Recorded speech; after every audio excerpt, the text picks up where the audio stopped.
So on the 12th of February 2021, Penelope Jackson killed David Jackson, her husband, of 24 years.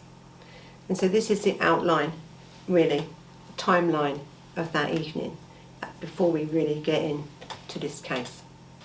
So Penelope Jackson, 66, attacked 78-year-old David Jackson with a kitchen knife at their home in Somerset on February the 13th, the day before Valentine's Day. Jackson claims that her husband was violent and coercively controlling, and that he had ruined her special occasion dinner.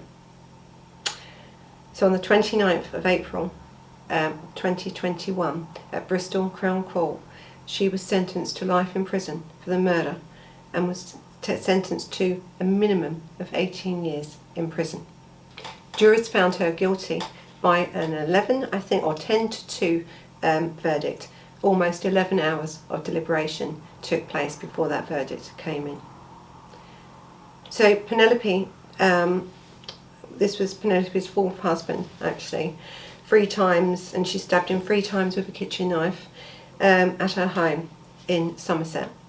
Now, it was a lovely home and it's a lovely part of the world to live. It's not a cheap place to live. I'll tell you that now. It's a very nice place to live. So, you know, she had a good life. Well, they had a good life together. They had a good retirement life together. Or so it looks, doesn't it, from the outside. The killing actually came about following a row of serving bubbling squeak with a gourmet meal. And I think the gourmet meal was lobster. And that, I think, the daughter had brought for them, because everyone was on lockdown in this country. So let's not forget, we're on lockdown in this country. I think this meal was sent in. The daughter had brought it to celebrate a birthday or something. So it was about a 4-hour meal when it was done, you know, under Zoom call and everything. And then the batteries start to go, and then they started rowing. And this is then sort of what kicks off now. And as the daughter says, she rolls her eyes back and thinks, here we go again, right? So it's this sort of thing that was happening there. But this was a lobster meal, and the row was over serving bubbling squeak with lobster. So Mr. and Mrs. Potterton, which is, I think, Isabella and Tom Potterton, are, I think Isabella is her child and is the stepchild of David. I think that was it. And they're the ones that then brought this meal, or sent this meal to them, and they're the ones then on this Zoom call on this time. But as they said, that they believed that the row had blown over before really the call had ended, and then it was sort of, you know, it carried on. And I think this is the daughter that had the text message, and I'll talk a little bit about the text message later on down the line. But the text message, you know, because as this row was sort of going on, the girl, you know, put her eyes back and everything and thought, here we go again, they're rowing, you know, bickering again between each other. Then the battery, so she rung up to see if her mum was all right. Mum said yeah. Shortly after that, a text message from the mother to Isabella came through to say, you know, yeah, if everything goes tits up, sort of thing, then at least you got this text message, right? So remember that bit. And a little while after that, there was a phone call made to 999 emergency services by David Jackson, who was actually screaming, and he had been stabbed. And then I think in the end he'd been stabbed 3 times, and that's when Penelope Jackson took over the phone call, and then that was it. But are you with him now? Well, I might just go and stab him again, but... Alright, do not stab him again. Why? Alright, madam, I don't... how many times have you stabbed him? 3 times. 3 times, okay. Once I thought I'd get his heart, well, he hasn't got one, and then twice in the abdomen. With any luck, you'll be too late. The police footage of Jackson's arrest recorded a killer who appeared entirely relaxed about what she'd done. Can I get my coat? Right, get the ambulance in, pronto. We need CPR. No. And who had only one regret. I should have stabbed him a bit more. I know what I've done. All right. And I know why I've done it. And if I haven't done it properly, I'm really annoyed. I think that was really it on the facts of this case. I think really on what happened, and then you can see by the video clips and the other discussions that we're going to have in a minute what really happened here. So really this case is a murder case, but her defence, and I think this is what this video is really about, is their defence was about coercive and controlling behaviour, and whether it was, this sentence is right, whether this charge and this, you know, whether she was charged under the right thing, and whether her defence she used as coercive and controlling behaviour was the right one for her, or is she just a plain outright killer who used that as an excuse to get away with murder. And this is the second one I've done in this, and as we go through I'll talk about that more. But really this is what this case is about. It's about a 68-year-old woman that murdered her husband of 24 years, literally just over bubble and squeak, that's what it looks like, and then used coercive and controlling behaviour as a defence. It's down to you in this video if you think that she was telling the truth or not. I'm going to tell you a lot of things, I'm going to go into a lot of different things about it, but the judge and the jury didn't think she did, because they gave her the conviction of murder and they gave her a minimum of 18 years. I'd like to know what you think about this case. It's a really interesting case because domestic abuse is a really serious thing, and for someone to try and use an excuse of coercive and controlling behaviour as a defence, and it may not have been, is a despicable thing in itself to do. So let's see what you think about this case. So let's get on with it. Now this is the latest crime. Actually, I don't think I can do this any quicker than what I've done it, because I was so busy doing everything else. But this case has only been decided this year, literally a few days ago, Friday actually, Friday the 29th of October 2021. Today is the 1st of November 2021, so that's how quick this case has been out. Now this is a controversial case, and this is going to start you all talking, and I hope it does, because it needs to be spoke about. And that was, I think she murdered him on the 13th of February, so one day before Valentine's Day of this year, 2021. She stabbed him to death, and I'm going to show you some clips so you can understand where I'm coming from with this case. Now, as all of you know, I am a staunch supporter of domestic abuse charities, and I put a lot of cases out here about domestic abuse and different things. I do.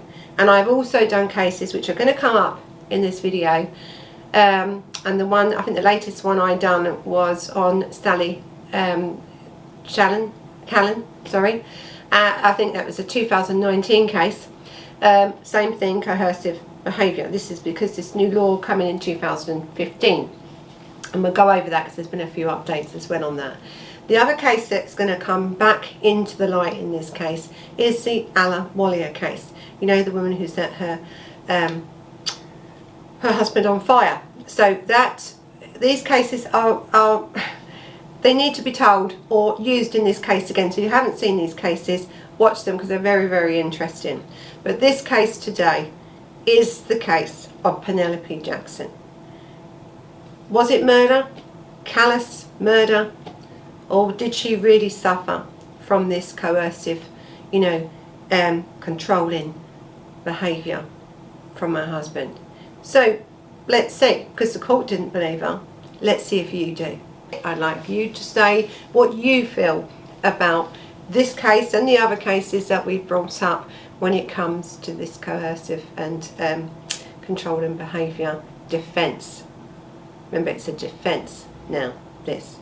So before I go on, I want to just update you on the changes in law that's come in from the statute of 2015 on this. There has been some amendments made to this statute, and I think they needed to be made, so I just want to highlight them for you. There are also going to be slides up for you to have a look at, just in case, because these changes or these amendments needed to be done to the statute.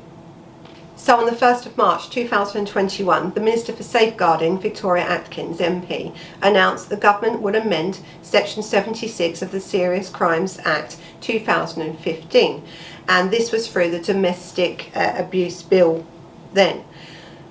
With this amendment, the definition of the personally connected part, because it used to be personally connected, in Section 79 of this Serious Crime Act will be replaced with the definition of Part 1 of the Domestic Abuse Act 2021. Now the government will also update the current statutory guidelines relating to controlling and coercive behaviour offences. So Section 76 of the Serious Crime Act 2015 provides for the offence of controlling and coercive behaviour where perpetrators and the victims are personally connected. Under the current legislation, personally connected means intimate partners or former intimate partners or family members who live together.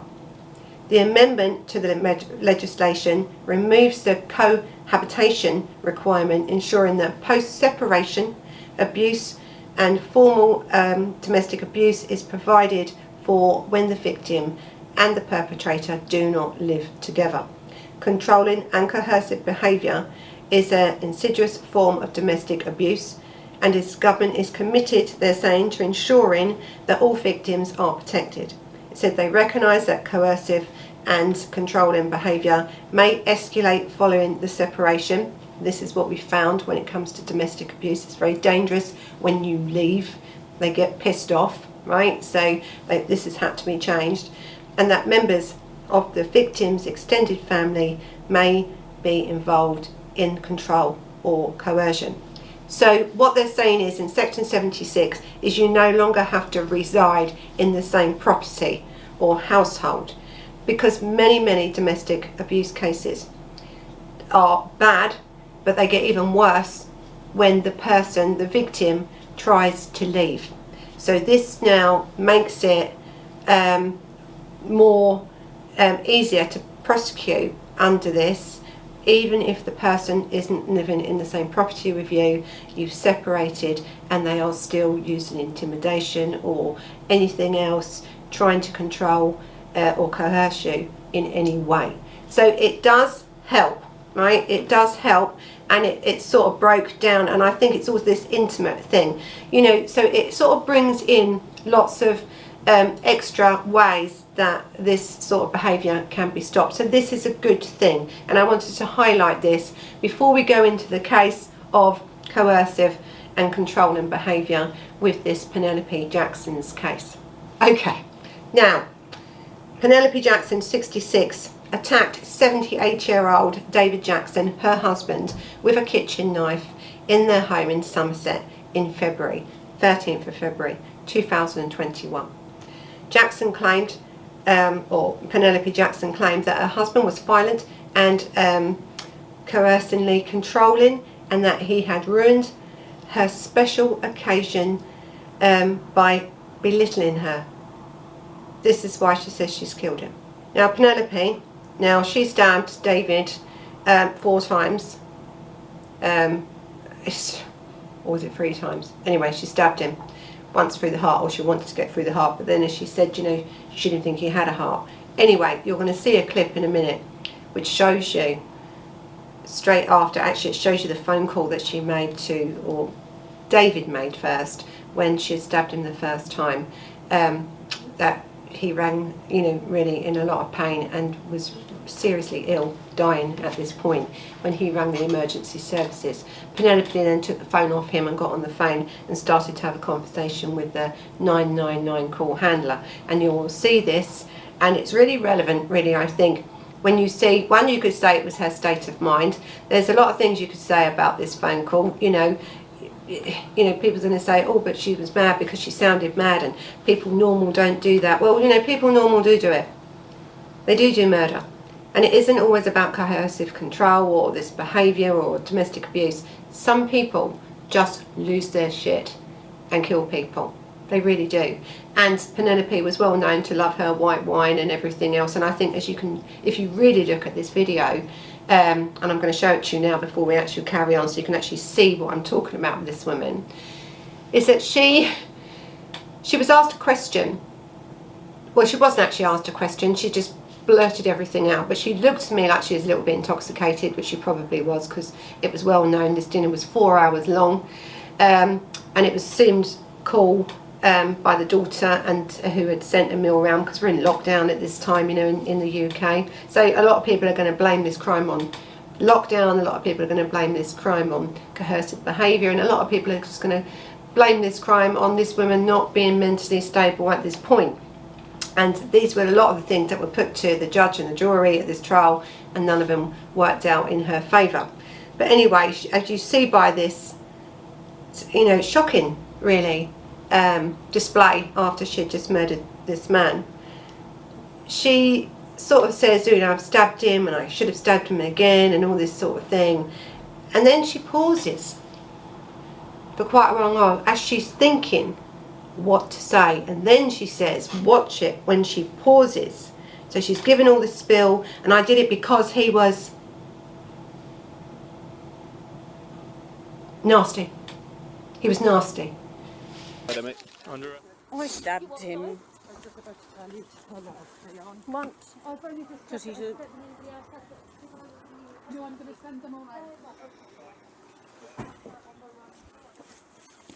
He's an aggressive bully and nasty, and I've had enough. If you are, you just killed someone because of their behaviour towards you, you know, and you'd had this behaviour over many, many years, you wouldn't need to pause to say what you thought about this man. Now, I've interviewed and I've spoken to many, many people that have suffered domestic abuse and coercive behaviour, and they can, it comes out, it's just coming out, they want to tell you because they've bloody had enough and they need to get it out.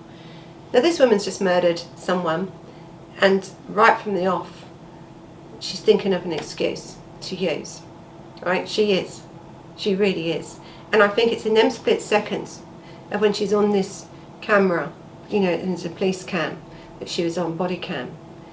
And it was the pause that done it for me. It was that pause where she had to think about what her reasons were for killing him. If you killed someone for a reason, you know it.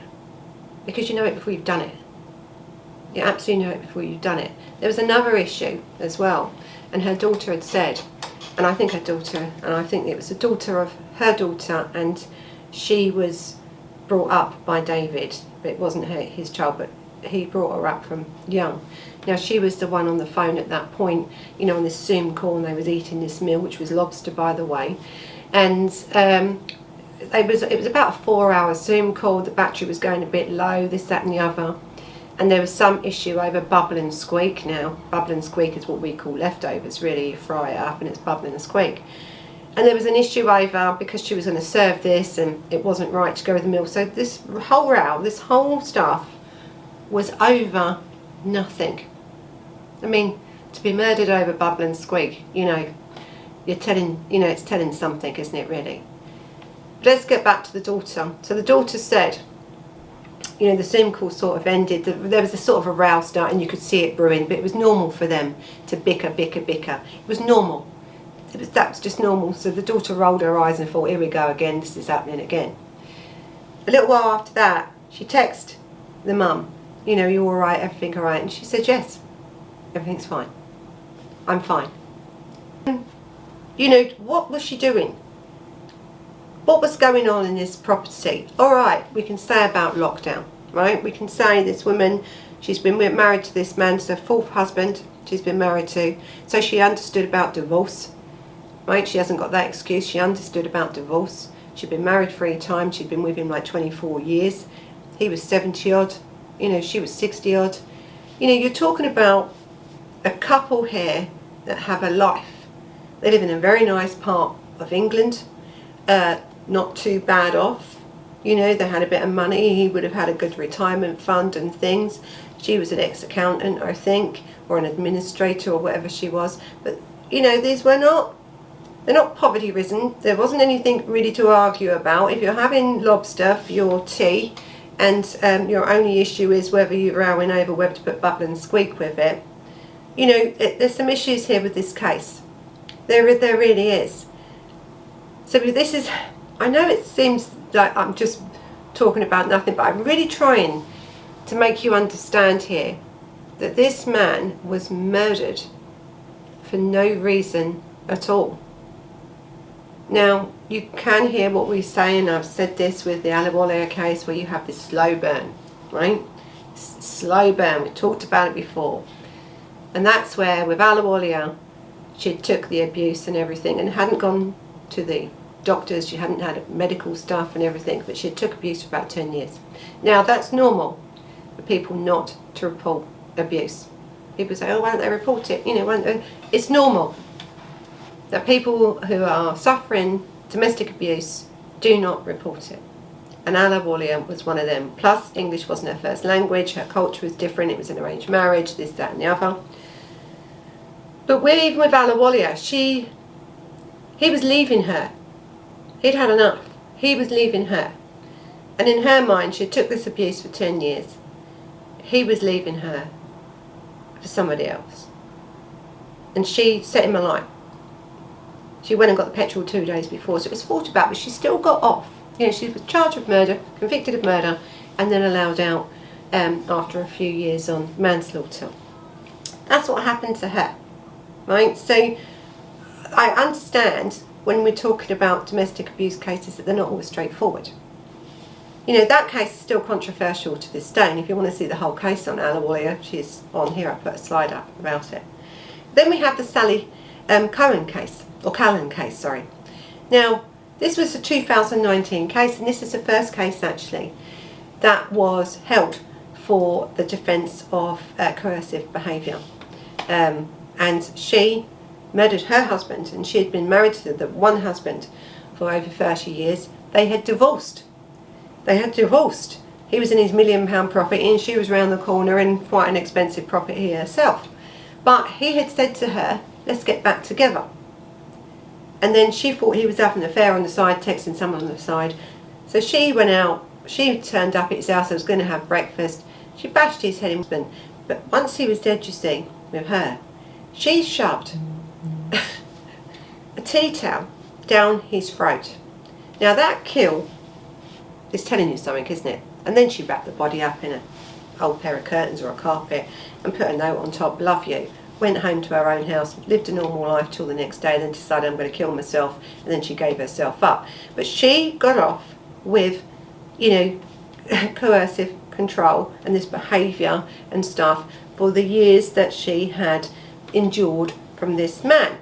And now, 18 months down the line, now we're now in 2021, and this was in February of 2021 when Penelope Jackson stabbed her husband to death, and then wanted to go and finish the job, you know, really. And only 18 minutes that man waited for an ambulance. You know, we're talking about England now, you don't get an ambulance like that. 18 minutes. She didn't try and save him, even though the 999 call operators were saying, can you put pressure on the wounds, can you do this? She said, no, I'm not helping this man. I'm not doing it. She let this man die. That's what she did. And then as she comes out of the house, and you see in these clips of this woman, so blatant in what she's done. I don't care what happens to me. I'm compos mentis. I know what I'm doing. I'm killing him. Actually, I'll go and stab him again. No, no, no. She says, don't try and save him. I should have stabbed him more.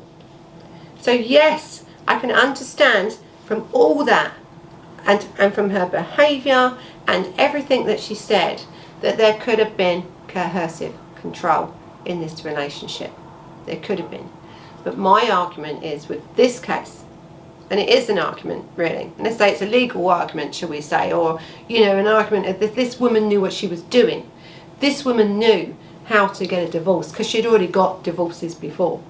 She knew how to leave a relationship. Or did she think that I could get out of this relationship? She's had a row, she's lost her shit, she's stabbed him, alright, he's pissed her off over bubble and squeak. They're bickering all the time together. Bicker, bicker, bicker. The daughter says it herself. That's all they ever do. and she's lost it. She stabbed him once. Then she says, he says to her, well, I bet you wouldn't do it again. So she stabs him 2 more times. Now, does that sound to you like coercive control? I don't know if it does. I don't know if it does. This is an argument gone wrong. This is an argument where someone was drinking, because they're drinkers. They like their wine and stuff like that, and don't we all, right? But it's when you've had a drink. There is no then excuse, is there, to stab someone and then think, oh, right, I need to get off with this. I'm going to kill him anyway. Because this is what they think she's thinking. And she stabbed him and then come out the house and said, I mean, you've got to see this video. It's just shocking to watch. But you remember, as she's saying all this outside with these police, there's a man dying in there. A man. Now, this coercive laws and all this coercive behaviour laws, I'm telling you, I agree with them. I think they're wonderful. But they go both ways. Because just as many men are abused by women in this country, we've got terrible domestic abuse against men, whether it's man on man or woman on man, there's terrible, terrible abuse. Now this, is a defence open to everybody, isn't it? This, you can't have a law just for women. Because it doesn't just happen to women. But what worries me, if we're going to continue to use this sort of defence, where's it going to lead in the end? The other thing that makes me think about Penny Jackson's motives here, or to use this as an excuse, right? To use coercive control as an excuse. Because when her daughter ran, after this row, and the daughter's eyes rolled, but oh, here we go again, and she rang the mum, do you remember I said before, and the mum said, oh, I'm fine, everything's all right. Now, shortly after that phone call ended, Penny sent a text message to the daughter, and it read, if it all goes tits, you have this message. I love you to the end of the earth. Now, she rang to check to see if her mum was okay, and she was told she was. So what was going on in Penny Jackson's mind at that point then? If it all goes tits, or tits up, right, what they say, if it all goes wrong, if my plan don't work out, I think that text, and the daughter didn't say it to get the mother into trouble. I think the daughter said it because she felt this was the saying that this row was going on. She checked on her mum and this is what was happening. But when you sort of send a text message back and, if things all go tits up, I love you, if all things go wrong, I love you, at least you'll have this text message. You're thinking of something, aren't you? You are thinking then of something that is going to go wrong. You're going to do something that could go wrong. Meaning, are you going to try and commit murder and get away using coercive control? That's one of the issues with this case. And I don't think I'm the only one that thinks this with this case. And as I've said before, I think this is a really good law that's come in. I think it can be used for the good. But I also think it can be used as a defence for people that just want to get away with murder. And I've said this before. And I will continue to say this about these sort of cases when they come up, because they have to be scrutinised left, right and centre to make sure that people do not get away with murder. And I think that Penny Jackson, or Penelope Jackson, believed that if she used that he was nasty, he was controlling, he was horrible, she could get away with murder. Now, this is sort of how the evidence reads. But listen, as I've said to you before, in all these cases, we don't know, because we don't live, and we don't know, do we, what's going on behind someone else's closed doors. We don't. And as I've said, the statistics show that a lot of people suffering domestic abuse or coercive control or having these people using this behaviour on them do not come forward and get help. They do not. Right? So we have all that. But then what we have to look at with this Penelope Jackson is that did she know about it? She's an educated woman. Did she think after she had lost it there, showed no remorse, and until this day I think even the judge said she hasn't showed an absolute ounce of remorse for what she's done to this man. Did she understand as using this as a defence could be right, could win her freedom? She could have got away with manslaughter because that's what she pleaded after this video that she done, on the webcam of the police, that first as she was being arrested and put into the police car, and the phone call with the 999 operators that had to listen to this woman, talking about wanting to go and stab this man more. Now? Well, I might just go and stab him again, but... Alright, do not stab him again. Why? Alright, madam, I don't... how many times have you stabbed him? 3 times. 3 times, okay. Once I thought I'd get his heart. Well, he hasn't got one. And then twice in the abdomen. She's then said, I didn't mean it. Didn't mean to kill him. Had a change of heart.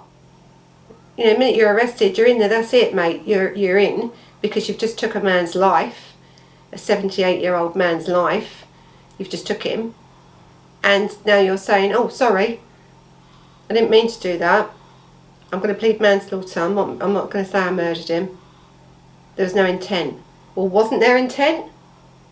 Wasn't there intent? Isn't that what that text, if it all goes tits up? What does that mean then? If it doesn't show that you have intent, I don't know what it shows. So David Jackson, this retired lieutenant colonel, was married for 23 and a half years, 24 years to Penelope Jackson before she murdered him. David had previously held a knife. This is what the family have said, that David had previously held a knife and that he had abused his wife at a barbecue, and the daughter was scared, but this was done in 1998.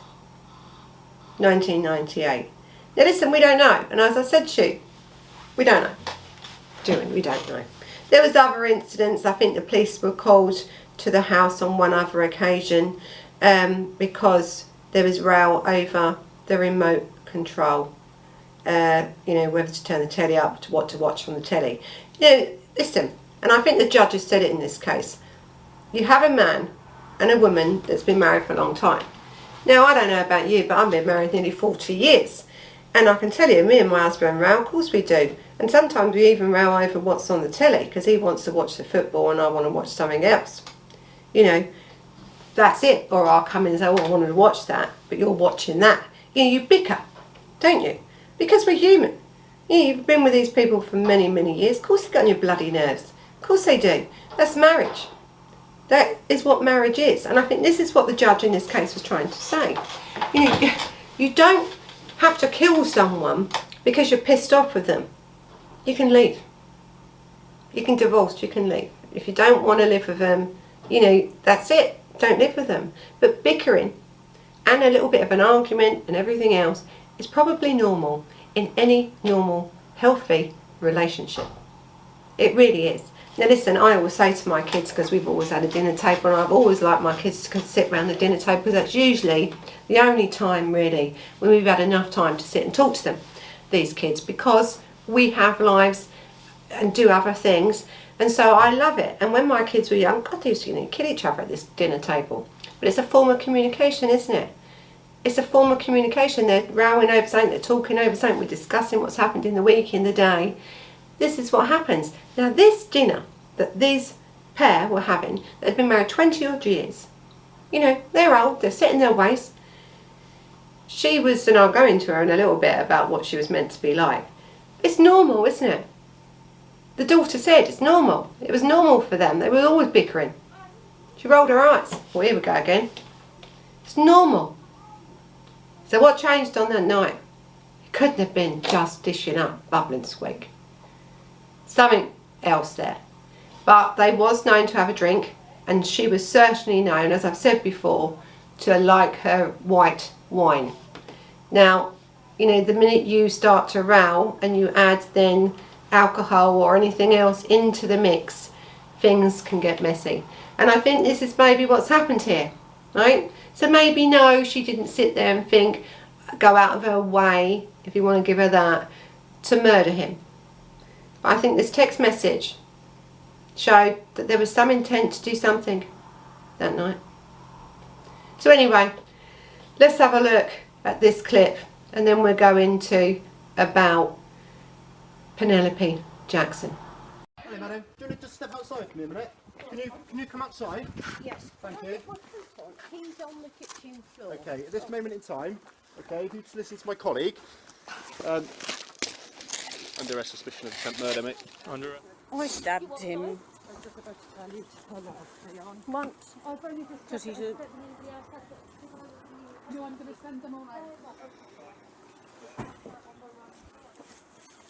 He's an aggressive bully, a nasty, and I've had enough. And when he said you wouldn't do it, I did it twice more. Okay. Are you with the patient now? Well, I'm in the lounge and he's in the kitchen bleeding to death with any luck. How many times have you stabbed him? I did the once. You did the once? And then he said I wouldn't do it again, so I did it twice more. So, okay. So in total, how many times? 3 times. 3 times, okay. Once I thought I'd get his heart, well, he hasn't got one, and then twice in the abdomen. It is the night before Valentine's Day, and at her home in Somerset, Penelope Jackson is about to be arrested for murdering the man she's been married to for 24 years. Yes. Thank you. He's on the kitchen floor. Okay, at this moment in time. On the kitchen floor, her husband, David, a 78-year-old retired lieutenant colonel, is dying. He was the one who called 999 after his wife stabbed him with a kitchen knife before she took over the call. Are you with him now? Well, I might just go and stab him again, but... Alright, do not stab him again. Why? Alright, madam, I don't... how many times have you stabbed him? 3 times. 3 times, okay. Once I thought I'd get his heart, well, he hasn't got one, and then twice in the abdomen. With any luck, you'll be too late. The police footage of Jackson's arrest recorded a killer who appeared entirely relaxed about what she'd done. Can I get my coat? Right, get the ambulance in, pronto. We need Oh, CPR. don't. No. And who had only one regret. Yeah, we need I the should ambulance have in. stabbed him a bit more. I know what I've done. All right. And I know why I've done it. And if I haven't done it properly, I'm really annoyed. Now this Penelope Jackson, right, was known as, and a lot of people have said it, as this larger than life character who would enjoy making people feel uncomfortable. Now this isn't David we're talking about now. This is Penelope Jackson. You know, the killer, not the victim, the killer. This is what's been said about her. This larger than life character. Larger than life. Likes to make people feel uncomfortable. That's what they're saying about this girl. Now, I mean, when you look at now you've seen this video, tell me what you think about that. Does her character come across like that? I mean, you have just killed someone here. You know, this woman likes to be the centre of attention. She likes it all to be about her. Well, it's certainly all about her now, isn't it? Really? So she got what she wanted in that way. Now we have, I think, also Penelope's, or David's brother, actually, that has said that he believed that David was this horrible man, you know, dictative and sort of, you know, manipulative man and this, that and the other. And he feels for Penelope, and he feels that he will stand by her. But he wasn't called as a witness in the trial. Now, he wasn't called a witness in the trial as a defence witness. Why not? And the reason why is because he's probably the reliance on what he's got to say. Now, I'm not saying the man is telling untruths. I'm saying the reliance in court on this man Because I'm telling you, if I was the defence, and I mean she had a good defence lawyer, this woman, I would have assumed the first thing you had done is, if you've got a member of the husband's family to come forward and give evidence, that's what you would have took, because that would really have helped secure your story of being a victim of coercive behaviour, wouldn't it? So I don't know why they wouldn't use him, unless you would assume that he's maybe only saying that because he and his brother David had some sort of falling out a good few years ago over at the inheritance and money of their mother. So you could say, under cross-examination, if you was going to cross-examine someone, because if you're going to stand up and give evidence, then you are going to be cross-examined, and so you better have your story straight. And would it want to come across as that you was only saying this because you didn't like your brother because of previous things that he had done in relation to money and inheritance? Now, I'm not saying that's the case, but I'm saying that's probably why he was not called as a witness, because, as I said, you can be a defence witness, but you will be cross-examined, and your motives for giving that, especially about your own brother, are going to be looked at. So then you have David's sister coming forward now saying, no, absolutely not, he wasn't like that at all. The only bully in that relationship was, and the manipulator was, Penelope Jackson herself. She was a bully. Everything was about her. So you can see where this case is going, can't you? You have now people coming out the woodwork, because without a doubt, this woman's going to appeal this case, because the same as Sally Callan did, and she's going to appeal this case because, she wasn't heard right. The case wasn't understood. We don't understand, do we, about coercive behaviour and stuff. So they want to tell us some more. So let's see if this man now, if it ever goes to appeal, which I'm sure it will, and if the appeal is granted, let's see if it will, probably will be. If now the brother of David comes forward in that. I can't see it happening, because you might have one good defence lawyer, but you're also going to have a very good prosecutor that doesn't want to lose this case, because actually, to tell you the truth, the case was actually quite good, really, from the, I don't always say that, but it actually was. The prosecution done a very good case here. They brought up facts in this case, and of course they went through lots and lots of stuff. We wasn't privy to what went on in the courtroom, but I can assure you it would have been thorough. It would have been thorough. So, do I believe Penelope Jackson? Well, I'm not going to say, but I think you can assume. We can't be sure, can we? We can't be sure. I think, so I'm going to agree not to say anything. But in any argument or in any discussion like we're having here, everything has to come out. So I really would like to hear your points of view on this case. Because you've had this woman now who's been married to someone for 24 years. You've murdered someone. You've took his life. Now that your life's over and you've upset your kids and all your whole life has changed. You've changed your children's life, you've changed his children's life, because he was married before, he had other children. You've changed a lot of lives here. Murder changes things for a lot of people here. And I think what the judge has said is that you are trying to diminish this man's character. Because this man, David, is not here to defend himself. So someone's got to, surely. Now, if it wasn't for the slight message of the text, and if it wasn't for the circumstances around this case, right, which lead me to believe that maybe the decision was right in this case, we don't know. Do I believe this man was a great man and he did nothing wrong? No. I don't believe that about anyone, man or woman. I just don't. But do I believe that we should allow people to get away with murder? No, I don't. Because murder is a terrible thing. It's a terrible thing, murder. So yes, we want to uphold the laws. We want to support people in domestic abuse. But if we continue to let people off that you know, with this sort of laws in place, we are belittling the law. We're making a mockery, actually, of this statute and everything that this statute represents. This whole Coercive Behaviour Act and all this Domestic Abuse Act has to be used in the right way. It has to be used for the right reasons. You can't just jump on board and think you're going to use it as an excuse to get away with murder, because you're not helping any victims that's coming up after you. Because how much do we really think the public is going to take? And let's change this circumstance around a little bit now, shall we?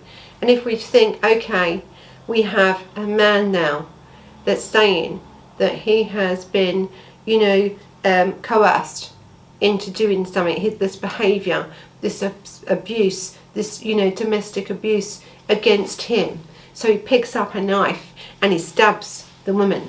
And then she says, oh, I bet you wouldn't do that again. So he stabs her 2 more times, and he goes into court and he tries to use coercive behaviour as a defence. How do you think that's going to work? So this is what we're opening the door up here. This is why I wanted to do this case. Listen, there's so much going to come out more about this case. Without a doubt, this case is going to go to an appeal because she wants to get away with murder. And she does. That's what she wants. She wants it dropped to manslaughter. She'll then come out with time served. That's it. She's done. Living her life. She's happy. That's what will happen if this woman goes for an appeal and wins. That's what happened to Sally Callan. That's what happened to Ahluwalia in the Ahluwalia case. And that case to this day is still splitting people down the middle. You could have a whole room full of lawyers, and I've said this before, and when you bring up that case, or you bring up now the Sally Callan case, and probably if you brought up this case now, Penelope Jackson case, the room would be split. It would be split. And it wouldn't be all women on one side and all men on the other. It wouldn't be. Because I'm a woman and I know about domestic abuse. I've worked with it. We do so many cases on it. I'm a great supporter in making sure that women's rights and men's rights when it comes to being abused like that are protected, and that people get the justice that they deserve and the sentences that they deserve as well. So it's not about a woman versus a man thing. This is about whether Penelope Jackson killed a man and used coercive control and this behaviour as an excuse to get away with murder. So I'd love to know your comments on this case. I know it's controversial. I know it. But we have to discuss it. It has to be out there. We have to know what you think. And then we'll be talking about this in a, not this week, but next week in the Let's Have a Chat About Murder, because I'm really interested in your comments. I'm really interested. Now listen, domestic abuse is a big issue all over the world. Big issue all over the world. It's not getting any better, right? It's not. You know, we have domestic homicides all the time. We have people, you know, being hit. And I think, listen, I know that when we was in lockdown, you know, it got worse. It got worse. Absolutely, it got worse. And maybe, just maybe, Penelope Jackson is a victim of coercive behaviour. But if she was, it was not proven in court. And that's why she was given 18 years for murder. Because what they're saying is that she planned it. And I think that little bit of text message was enough to convict her of murder. So, thank you for watching this case. I know we're going to get a load of comments on this one. I'm really looking forward to reading your comments. You can catch up on this case, not this Thursday, but the following Thursday on like Q&A with Murder Mornings, and we'll be discussing this case and the next case that's coming out, but I haven't done it yet, so I have to wait for that one. So that'd be interesting. I mean, listen, domestic abuse is such a serious thing, you know, and as you know, I do so many cases on it, and domestic homicide and different things like this. So I'm really interested in what you think about this case, really. I'm really interested. You know, I don't know with this case, so I'm maybe a bit hard on her, but I'm probably a bit hard on everybody. when it comes to this, because I think, you know, you have to believe a jury that they heard every evidence that we wasn't privy to. But, you know, from now I think you can tell a lot by the videos of her on that night. I think you can, and you can tell a lot when people sort of speak about her. But we don't know, do we? We wasn't there. So, thank you for watching this case. If you enjoyed this case, found this case interesting, please subscribe. You can put your thumbs up, you can hit the bell button for notifications, you can follow this on Spotify, you can follow us on Facebook, where I put little clips from the videos before they're uploaded onto YouTube. There's lots of different ways that you can contact us. So, thank you for watching. Until the next time. Bye bye.